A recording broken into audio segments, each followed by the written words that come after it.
हम लोगों को कामकाज से फुर्सत नहीं, हनुमान जी को रामकाज से फुर्सत नहीं। रामकाज। अच्छा, रामकाज कैसे करते हैं हनुमान जी? देखो, समुद्र किनारे सभी बंदर इकट्ठे हुए। समस्या थी कि 100 योजन समुद्र का जो उल्लंघन करे वही सीता जी तक पहुंच सकता है, क्योंकि संपाति ने बता दिया है अशोक वाटिका में सीता माता अशोक वृक्ष के नीचे बैठी हैं। अब 100 योजन समुद्र पार करे कौन? और गोस्वामी जी कहते हैं, निज निज बल सब काहू भाखा, निज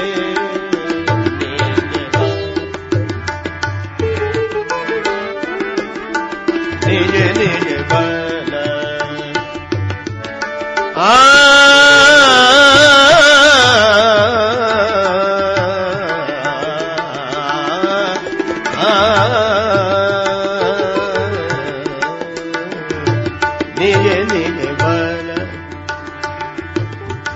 निज बल सब काहू पार जाय कर संशय राखा, निज निज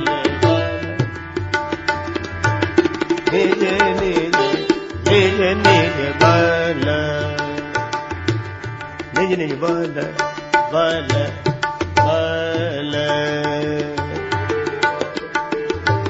निज निज बल, निज निज बल, निज निज बल। अपने अपने बल का सबने वर्णन किया, निज निज बल सब काहू भाखा। पर समुद्र पार जाने में संशय रहा मन में। क्यों? यह संसार ही समुद्र है, इसीलिए इसको भवसागर बोलते हैं। बंदरों ने अपने अपने बल का वर्णन किया, पर पार जाने में संदेह, इसलिए क्योंकि अपने बल पर कोई भी भवसागर से पार नहीं जा सकता। सभी ने अपने अपने बल का वर्णन किया। उदाहरण ऐसे समझ लो कि जैसे बंदर जा सकते थे 1 योजन, पर बंदरों ने सोचा ज्यादा से ज्यादा बताओ, कोई प्रतियोगिता तो हो नहीं रही यहां, बस समुद्र पार न हो इतना कम बताओ। एक बंदर बोला हम 10 योजन जा सकते हैं। दूसरे बंदर ने सोचा ये जा सकते तो हम भी जा सकते हैं। पर इन सब में बूढ़े हैं जामवंत जी। बूढ़े बड़े चतुर होते हैं, जिंदगी भर का अनुभव होता है। जामवंत जी बोले जब बताना ही है तो 10 योजन काहे को बताते, 90 योजन बताओ, बस 10 योजन कम कर दो, उसमें क्या है। जामवंत जी बोले मैं 90 योजन जा सकता हूं।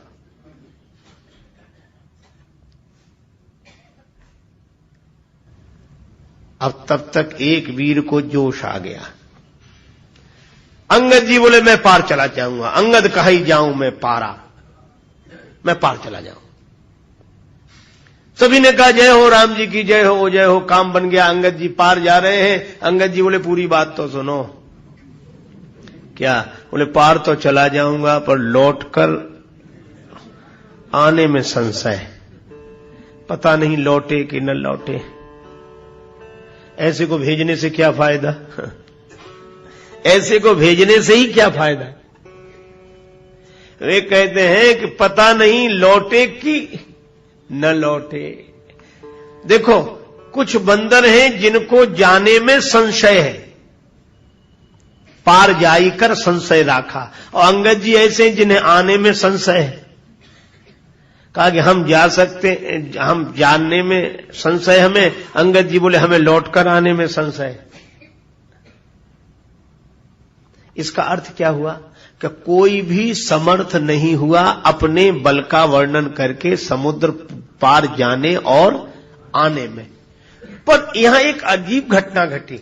सभी ने अपने अपने बल का वर्णन किया, पर हनुमान जी नहीं बोले। क्यों नहीं बोले?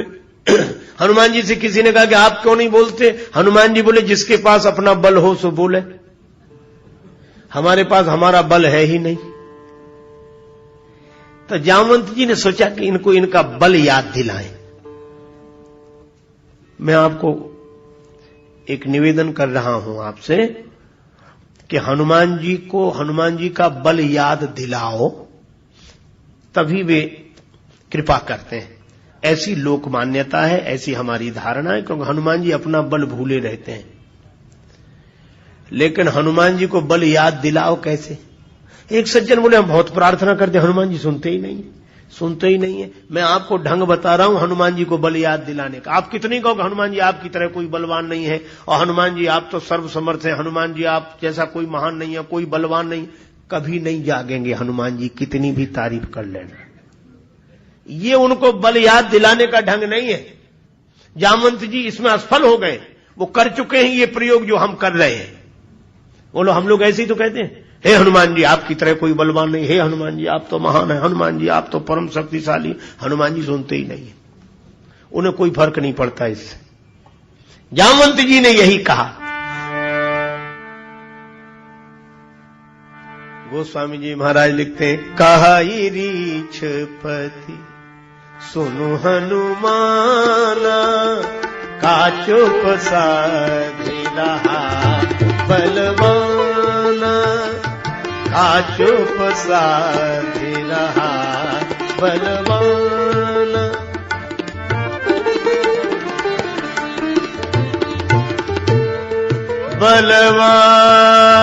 बलवाना दे चुप साधि रहा बलवाना, का चुप साधि रहा बलवाना, का चुप साधि रहा बलवाना। जामवंत जी बोले बलवान, अरे परम बलवान हनुमान जी चुप होकर बैठे हो। हनुमान जी कुछ नहीं बोले। जामवंत जी ने कहा कोई फर्क नहीं पड़ा। तारीफ करने वाले देखते हैं कि फर्क पड़ा कि नहीं। हनुमान जी ने, जामवंत जी ने सोचा शायद कम तारीफ हुई है, तो अब दूसरी पंक्ति, पवन तनय बल पवन समाना, पवन तनय पवन तनय,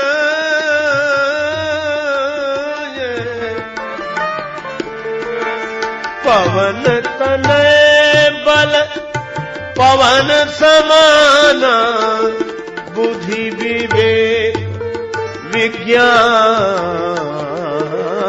निधान बलवान, का चुप साधि रहा बलवाना, का चुप साधि रहा बलवान।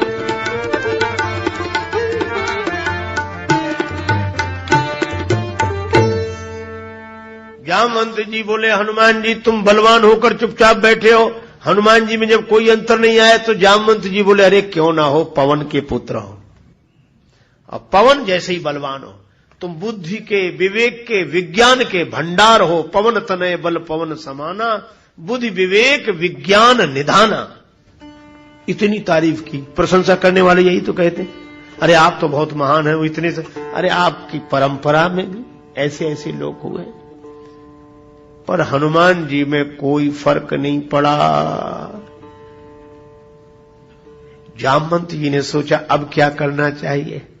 तब जामवंत जी ने तीसरी बात कही, राम काज लगी तब अवतारा, राम काज लगी तब अवतारा,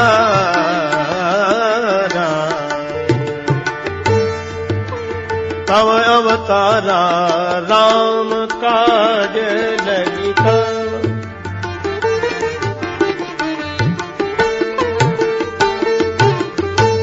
सुनतई भयऊ पर्वताकारा, सुनतई भयऊ पर्वताकारा, रे राम काज लगी तब अवतारा, राम काज लगता, काज लगता, काज लगता। जैसे ही जामवंत जी ने कहा कि राम जी के कार्य के लिए आपका अवतार हुआ है, सुनते ही भयउ पर्वताकारा, हनुमान जी बड़े विशाल रूप में पर्वताकार होकर प्रकट हो गए। इसका संकेत क्या कि हनुमान जी अपने नाम से नहीं जगे, अपने बाप के नाम से भी नहीं जगे। और पर्वताकार कब हुए? जब राम जी का नाम लिया। तो हनुमान जी को अगर जीवन में जगाना हो कि भी आप पर कृपा करें, तो आप याद रखो, उन्हें राम जी का नाम सुनाओगे तभी जगेंगे, तभी उन्हें उनके बल की याद आएगी। इसलिए हनुमान जी को अगर प्रकट करना हो, प्रसन्न करना हो, तो राम जी का नाम, राम काज लगी तव अवतारा, जो सुना कि राम जी के कार्य के लिए तुम्हारा अवतार हुआ है। हनुमान जी पर्वताकार हो गए। क्यों? इसलिए क्योंकि राम काज करीबे को आतुर, राम काज करीबे, श्री राम काज करीबे, राम काज करीबे, काज करिबे, करिबे, करिबे को आतुर। श्री हनुमान जी राम जी के कार्य को करने के लिए आतुर रहते हैं।